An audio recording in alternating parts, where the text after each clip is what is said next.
Hello, welcome to Tabletop Swap. My name is Daniel Black and I'm going to be showing you how to play this game. Codenames came out last year. It's a really great game by Czech Games Edition and it's really fun. It's for two teams of two, so a 4-player game. Really great for couples or close friends. It's better if you know the person.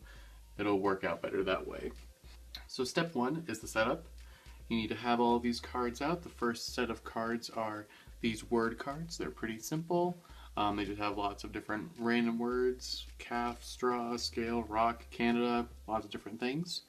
Then there are these cards, the civilian cards, the agent cards, red and blue, and then the spy card. And then there is one double-sided agent card, one for red or blue, and we'll talk about that later. And then lastly, there are these grid cards, which we will be using later also. So after you have this set up in a 5x5, you're ready to start your game and split up into your teams. So go ahead and split up into two teams of two. You will have a red team and a blue team. And then on each team, go ahead and pick one person to be a guesser and one person to be the clue giver. So step number 2 is to talk about the objective of the game. The objective is to get all of your agents from these piles and have them onto the board. And they will be formed into these kind of corners on the grid. So the red team will try to put their agents on these spots in correspondence here, and the blue team with these squares here. Step number 3 is how the turn works. Every turn starts with the clue giver giving a specific clue to his teammate to try to get them to guess these cards. So if you look here, let's start out like this. So you place your grid, and you pick one, and you place your grid on the stand here so that it can stand up and so that the clue givers can see it, and so then the guessers cannot see it. And so the way the turns work is the clue giver will just give their clue and then the guesser will guess according to what they think is correct here. Step number 4 is to understand better how clue giving works. So looking back at the grid here, we see these words here, here, and here for the red team. And so I need to look, if I was on the red team, I need to look at these words and see what kind of words correlate together. So if I look here, here's Mexico and Canada. These are both countries. And looking around, I don't see any other countries. And so the clue that I can give is one word and then a number of words that are associated to that. And so I would give my teammate the clue country and the number 2. So I would just say country 2. So then the next thing is how guesses work.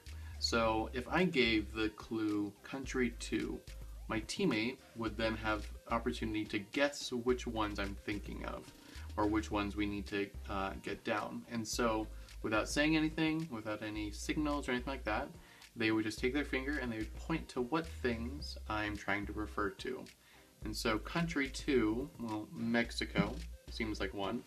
And so since that is correct, I wouldn't say anything, nobody would say anything, they would just place this red one here. And then they get a second guess, and probably Canada, that makes the most sense, bam. And so they would get those points and then it would go on to the blue team. There are some other options. There are things like pumpkin, lemon, rock, straw, calf, goat, ghost. And so it's hard to say what, this one's a little more difficult, but we can try some stuff. And so Halloween 2 is a good clue, having ghosts and pumpkin. There's a few other things that might be associated, but it's not bad. And so the blue team can say that. The clue giver can be me. Alright, Halloween 2. And so the guesser on the other side will look at everything and he'll be like, well, alright, that's good. Uh-oh, that's death, not pumpkin. So looking at the board, where is death? Death is 4 down on this first row, and look, that's a red. And so the red team actually gets their point.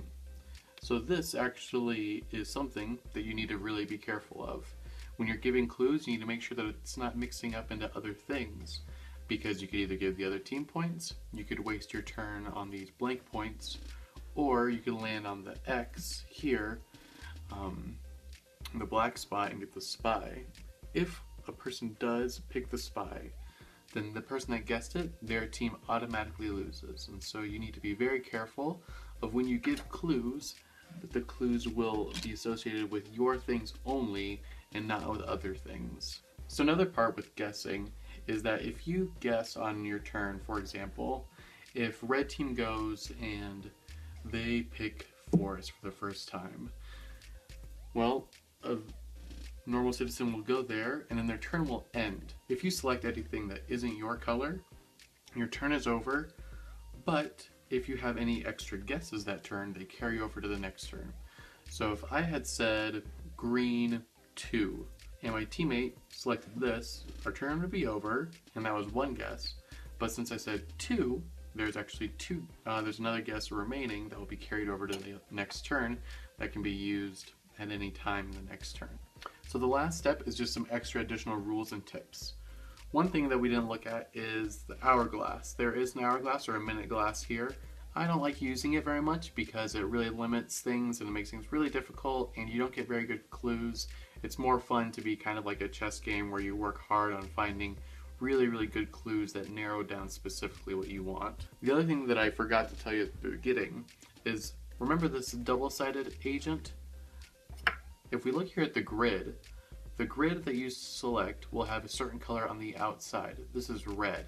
This means that red team goes first, and this means that they get another agent. So because they go first, they get one more square that they have to guess. And that's about it. This game is really easy. You play until you get all of your agents down, or if somebody picks this spy spot. And so whoever gets all the agents down first wins. That's it. It's pretty simple, pretty easy. Great game, $20, easy buy, easy for anybody to pick up. I'd highly recommend it. Thanks for watching Tabletop Swap, and we'll see you guys next week.